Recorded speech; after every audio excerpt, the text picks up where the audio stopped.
what Brian said. I was been balding since I was, I guess, 18 years old, but I still have hair. I'm 43 now. But I Right? always thought if I had, 13 weeks, I would shave my head just to see what it would look like. Because I'm Yeah. positive it would look horrible. But Yeah. I will say you have a good head of hair, which is why I'm kind of confused as to why that's the route that you go, because you're a good looking guy. It seems like you could just have regular hair. You'd look good. You don't really need to I do mean, all that. I think I'd look okay with the normal hairstyle. I'm afraid I'd be horribly forgettable. And my plan was always like, let me get enough people who know I am to where it will be a big deal when I shave my head or whatever. Are we detecting some self-esteem issues, Brian? I mean, you're Oh doing all my these gosh, are you outrageous kidding me? That's things all with the the show is. fire. Like NSFW, look, Scam School and my live stage show is nothing but a loud scream that I'm a worthless person who needs tricks and fire in order to get people to pay attention to them. And then NSFW is nothing but me like putting on clown makeup for the internet. Well, we're I comics. respect that. We totally, completely, yeah, we completely relate. It's all a cry for help. Yeah, it's my weekly therapy issue. Can I point out that we have like 4 times as many people in the chat room today as we did when Veronica was on? Well, if you want, I'll put on a bra and maybe some falsies, and then we could double that. No, Do because I that. was saying to Robbie earlier, because Robbie has a crush on Veronica, that that you're much more talented than Veronica, and I don't know No, it's what not even close. Yeah, you got all these crazy things going on, and she knows video games, and Robbie was getting a little upset because he's in Yeah, love with this. but Veronica's just so cool, man. It's like you take away my tricks and my shenanigans. I mean, I'm nothing. I'm just some mid-30s douchebag. But like Veronica, she's just awesome on the inside, and you can't fake that. Oh, I get that. That's a good quality, but I don't care about Well, that. yeah, I right. don't want. You're correct. You actually have a talent that is not repeatable. She's a good-looking girl. I mean, there's a lot of Well, them. she's also smart and funny, and I'll tell you, this is the one thing. This is gonna sound like I'm trying to plug Game On coming up, but Fuck it on. but seriously, like she is genuinely funny and outrageous, and that's one of the things we're most excited with Game On is that we're going to be able to exploit those aspects of her personality, which you don't really get to see in Techzilla. I don't know if you mentioned this yet, but the last time she was on, you were you were listening. Thank you. Yeah. Brian. Oh, no. It's my pleasure. She tweets out that she's about to go live. I'm like, well, I'm working. Let me just fire that up. And she was kind of horrified when she found out I was watching, because it's one of those things where you know how it is. It's like you go into performance mode, but then you find out who's in the audience, and all of a sudden you get nervous after the fact. I hate having someone there. I know. Yeah, at the end of the show, she mentioned that she wrote a book. Do you Yeah. recall that at all? Right. No, So- I do. She did the NaNoWriMo. That's the National Novel Writing Month of November, right? Right. Now, we kissed her ass, but good during the call, right?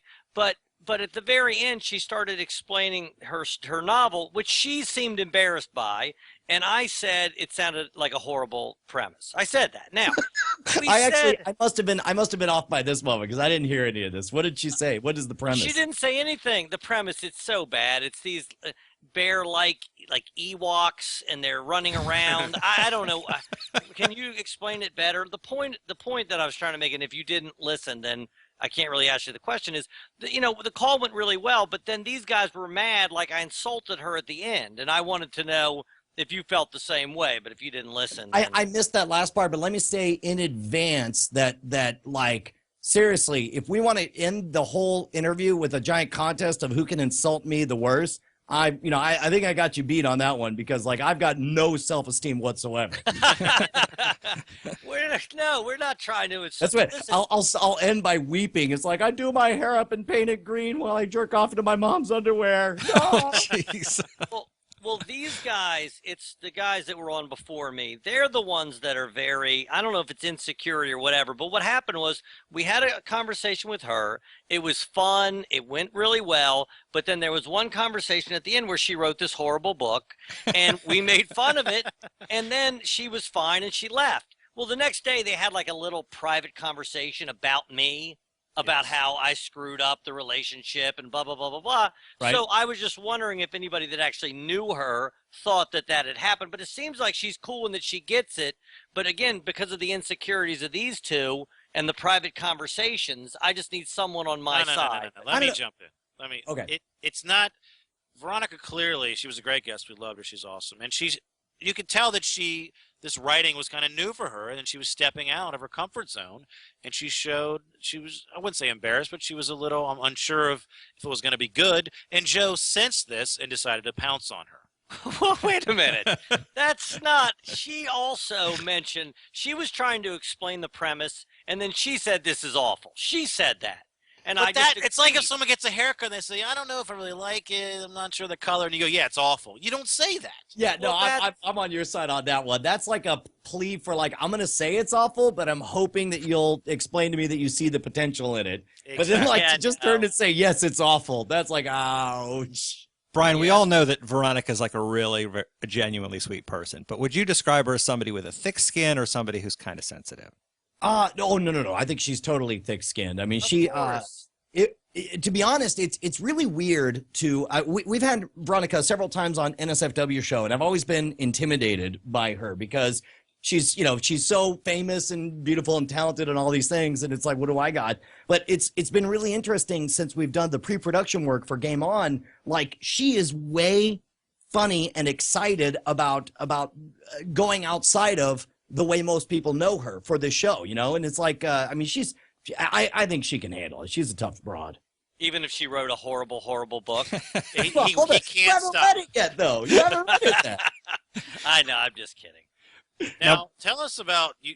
You started as a magician. That's what you still do. Would you say that's your go-to, your calling card? Is the Yeah, I magic? mean, that's my day job is what I call it. And by the way, it's like on the great list of day jobs, touring around and doing a stage show is a pretty awesome one. But as I saw, and I'm sure as you guys can relate, this whole emerging space of internet television and of internet radio, of podcasting and stuff is so exciting. This is the biggest thing to happen to broadcast since the 1950s when we got television, or since the 1970s when we got cable television. Nobody knows what the rules are, and it's a free-for-all. And like what started off, I don't know, like 5 years ago, I just started recording my life on the road as these little 5-minute episodes called Brian Brushwood on the Road. And then from that was born Scam School. And then from that was BB Live Show, then NSFW. And now I host a number of shows. So, but meanwhile, what still keeps the lights on, because as you guys know, as exciting as the new world of new media is, not everyone just figured out a way to make a ton of money in it. And there's a lot of people doing it for free. So it's been for a long time just sort of a side project while I tour around and still do my stage show. But this is the first year where I believe for the first time ever, I think more than 50% of my time is going into the new media shows, and more than 50% of my money is coming back from it. So that's really exciting. How much money do you make?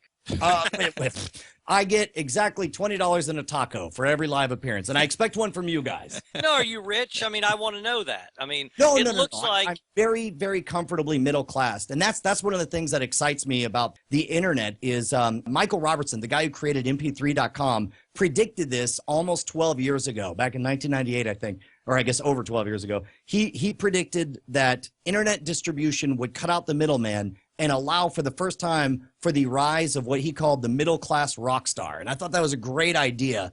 And it's like, look, man, I don't want to be stupid famous. I just, not to where it's an annoyance or you got to get, it's difficult to go anywhere or do anything. I would like to get recognized, once in 100 times I go out of the house and make enough money to feed the family, man. And the internet makes that possible. That's what's awesome. I don't know if you heard of Louis C.K. the comic. He just Oh, released of course, yeah. DVD via the internet at $5 because I just recorded a CD this past week and I was talking to the guys at the club. The guy approached me about doing the same thing. I'm not nearly as funny or famous, but do you think we're going to see a day and age where that's basically how you watch TV and DVDs and music? Oh, absolutely. Strictly internet? I'll tell you what, the internet right now in the short term, the internet is making possible for somebody who like Louis C.K., who is already genuinely famous thanks to old media. He's able to cut out the middleman and offer, instead of this being a $20 DVD at Walmart, that he makes the same $1 million. Instead, he's selling 200,000 copies of it with very little promotion direct to his fans. So in the beginning, that's the story we're going to see. But eventually, especially now that you have the metric where you can count how many Twitter followers you have, you can know how many people are signed up on your email list or on your Google Plus or whatever, and you will be able to sort of tend to your own personal flock. And as long as you are entertaining them, they'll be happy to buy an album once every 2 or 3 months, and they won't have to shell out $15 for it. They'll be able to give you $1.99 on Amazon, and it'll still give you that same amount. So, I mean, again, it's like just as the last, oops, that was my alarm going off. Just as the last decade and a half has for music allowed the rise of these independent musicians like your Pomplamooses or any of these YouTube stars, I think we're now seeing the beginning of it in the comedy era. So to where you can release either a DVD or an audio video thing. Do you think you'll ever get to the point where you write a horrible book? Oh my God, I've already written several horrible books. Well, you've written several books, and I want to ask you about this.